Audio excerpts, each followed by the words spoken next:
my name's Harpy, and I like to talk about everything. So I'm gonna do a little bit of that today. Yes, the video is about chowder, but I would like to talk about a few things first. I've always wanted to do this kind of thing, so I'm doing it now. This is the first one I'm making. It's not the first one I've made or started making, but it's the first one posted, hopefully. Today I want to talk about chowder because I've been rewatching it a lot. It's a show I grew up with, but completely forgot, like everyone else. I always thought it was just weird, but it's actually the cutest thing I've ever seen, I think. Yeah, I would like to get into it a little bit. Obviously, the first episode is a classic, and literally everybody remembers it, including mothers. I don't think I have to say that part out loud, but I mean, we all know it's peak. But just to go back and watch it as an adult is a crazy experience, because you never see these characters, or you never see any characters really as what they are when you're a child, a little brainless dummy idiot.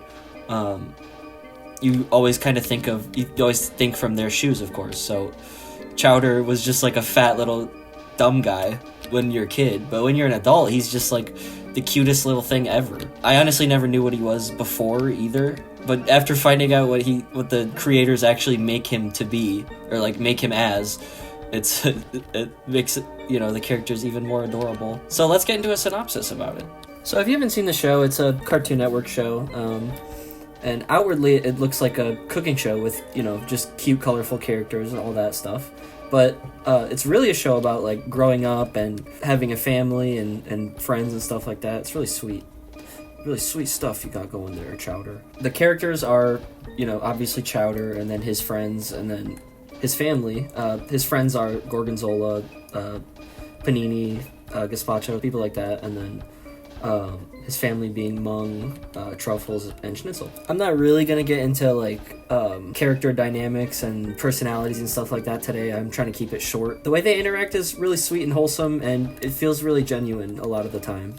And the show is improv as well, so a lot of the lines come off as just real people talking. It's kind of like an early Rick and Morty in some ways in that regard, or Smiling Friends if you're trying to be now. The first episode is about the apple frumpkin, I believe, and and establishing the relationship between Chowder and Panini. The first episode about the frumpkin whatevers opens on Chowder, of course, just walking around and singing in the market square. He then goes to his catering company that he works at. He's an apprentice at. He's there to cook with Mung, and they're gonna have a good time.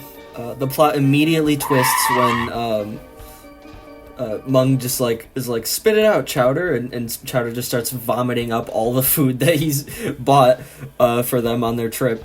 He just ate it all because he's a little chubster. And then it immediately cuts to a fourth wall break. And that's another thing with this show, by the way. There's a lot of fourth wall jokes, and they're not even bad. They're just it's not annoying. I don't think, at least, where they just constantly, well, they do it a lot, but it's really tongue in cheek and just cartoonish. It's a cartoon, Sometimes it just feels good to just watch a cartoon. But anyway, after Schnitzel very kindly refreshes the scene for the audience, we cut to the no fruit, I think, which is just tofu with a leaf on top. Mung's check this out, boy, and he picks that shit, and it starts shuffling like it's a Fortnite or something. I don't know. And then he just whacks it, he whacks it, and then it's an apple. And Chowder just eats the apple, and he's wow, very appley. From there, they basically get the order and start making the apple frumpkin, and hijinks ensues.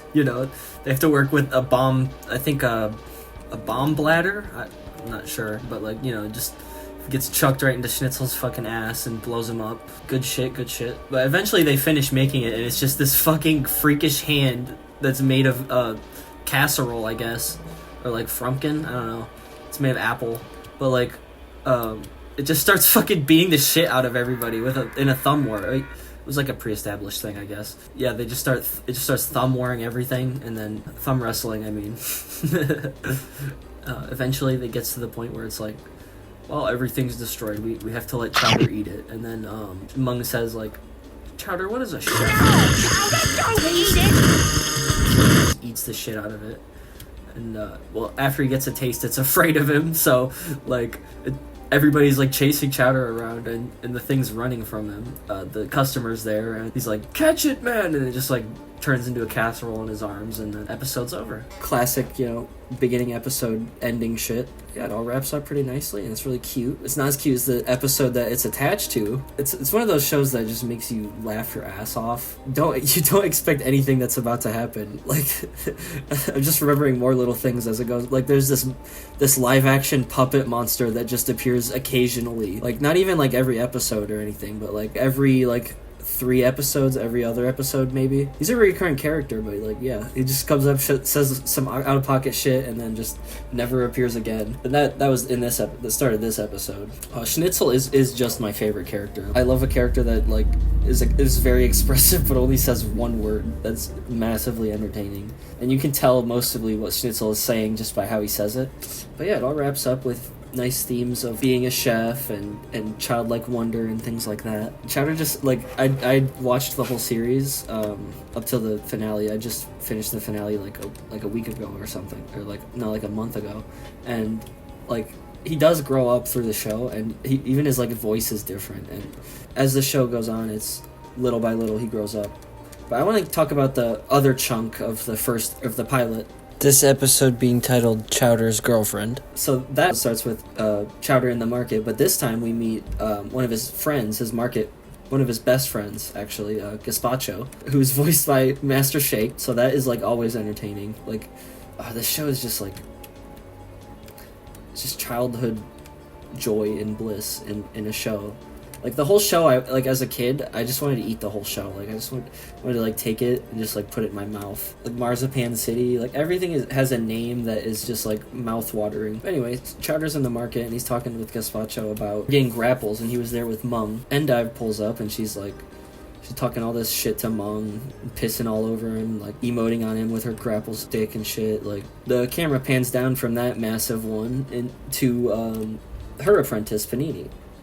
And Panini and Chowder just have the most, like, heart-melting relationship. Like, Chowder is afraid of her, and like, Panini just, like, chases after her. It's, like, the classic, like a Pepe Le Pew type shit. But, anyway. First thing we hear out of these two together is, like, Chowder just shooting her down, like, no, I'm not your boyfriend. Anyway, she, like, chases him around and stuff, and she, like, holds his hand, and he just spits out everything that he was drinking from, that she gave him. She gave him, like, tarts. No, flarts is what they were called. And, juice.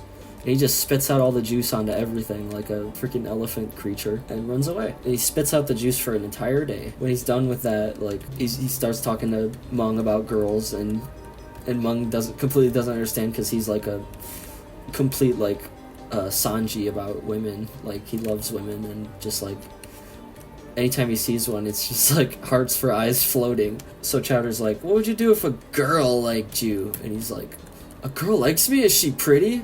And he's like, no, she's icky. Well, and then he's, like, instantly put off by her, like, oh, icky? Nah, I'm good. And then Chowder's like, well, what do you do?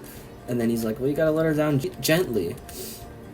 So Chowder goes to her house and, like, tries to let her down gently and all this shit. It just doesn't work because she just thinks he's really cute. So he goes to Master Shake Gazpacho about it, and he's like, Chowder, that's a woman. A woman kissed you. Like, bro, I wish a woman would kiss me, is, like, the kind of energy he had.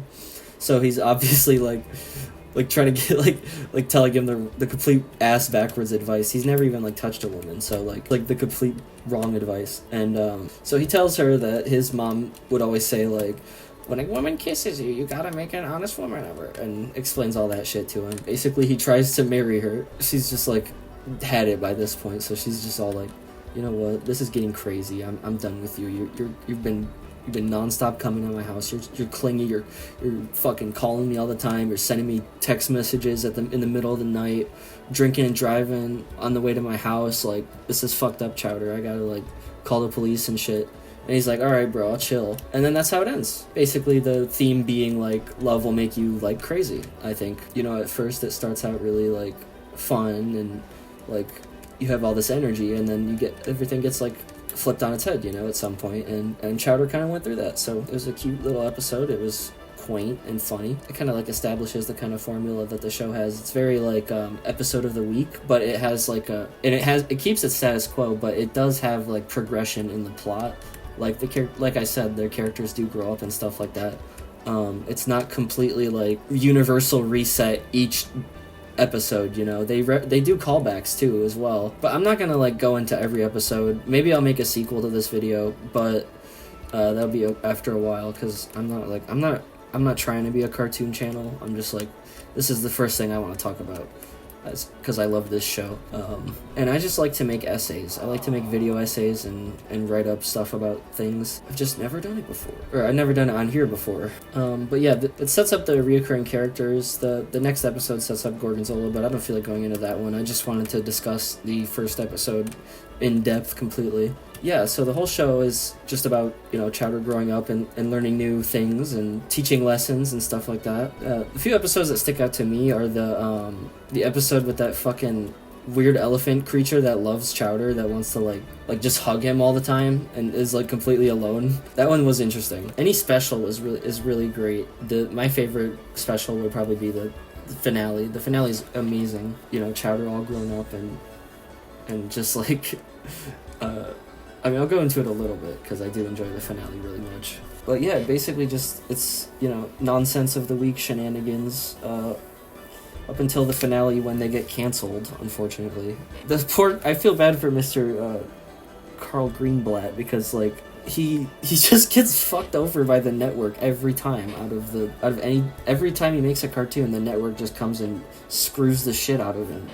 And it's fucked up. Like, I feel so bad. Like, honestly, I feel like Chowder should be brought back, but I'll get more into that later. So yeah, in the finale, we catch up with all the characters we've gotten to know and love throughout the series. You know, they do have very minor design changes. Chowder is like longer. Panini's and Gorgonzola are just grown up. I think Panini's got longer ears, and Gorgonzola's like candle is longer. Mung is completely bald, and Truffles is like lumpy. I can't remember Schnitzel changing much, honestly. I think he might just be like immortal or something. I'm not really sure. But basically it starts with him as a child, and then he sings. He goes into a singing coma until he's like 30. He's like not even 20, but 30. He's like, I'm never gonna grow up ever. And then he cut to him at like 30 when he's ready to take over the catering company. And like everybody was like doing shit while he was in a singing coma, just like missing him really badly and going crazy over his absence. Like, I love the scene where Gorgonzola is like just like chewing out his like inferior in business, or his like underling, and he makes him like dress as Chowder. He's just like telling the guy, he's all like, yo, your job's in like 5 minutes, bro, and he's just like, put your fucking uniform on, and he's Chowder. And he just like tweaks the hell out on him. At first I didn't like the fact that they changed the voice actors, because I assumed that they already grew up, but after the episode had ended, I'd really come around to the more adult sounding voice actors, because, you know, the characters aren't you know, 18 or anything. They like fully 30 or something like that, and their voices actually do match more for grown-up characters than their original voices would. So I do actually appreciate that more. But I feel like now they could probably get away with the original voices. The series finale, you know, it's the best they could do with what they were given. They were going into that season thinking like that it was just going to be another season, hoping that they would get more, and they didn't. You know, they got canceled. Honestly, it's the best that they could have done with their deadline. You know. I'm not going to go into any more of the finale, because honestly I think you should watch the show. It's really what this video is about. I want as many people as possible. I know like 10 people are going to see this video, but like, you know, if 10 more people watch Chowder, that's a win. And like, the fact that Adult Swim hasn't brought it back yet is kind of fucked up. When they brought back like shows that have come out later. I think Adventure Time came out after, I'm not sure. I love those shows too, but like I don't know if I like Chowder more than Adventure Time, but I like it more than Gumball. Just what they do to Mr. Greenblatt is like fucked up. He's had every show that he's worked on canceled from what I've seen. Like, unless he was working on SpongeBob, which he was. That was the only time that he didn't get fucked over by the network, was when he was working on their show. But every other time, they would just cut it for SpongeBob. Cartoon Network would just do it for no reason, I guess, because Cartoon Network, I mean, they didn't have Teen Titans Go yet, so they didn't have anything to just be spamming on the network constantly. But anyway, that was my little essay about why you should watch Chowder if you haven't, and why Chowder is great if you've seen it. So this is one of my first videos I'm making. I'm not sure if it's going to be the first I post, but I'm not exactly sure what kind of video I'm going to make next, or even how improvisational it's going to be, because for this one I just did recording of gameplay footage, make it quick and simple. I might do something more scripted in the future, so just be on the lookout. Yeah, check it out if you haven't for some reason. If you have seen it, can you help me bring it back? Alright, that's all. Bye.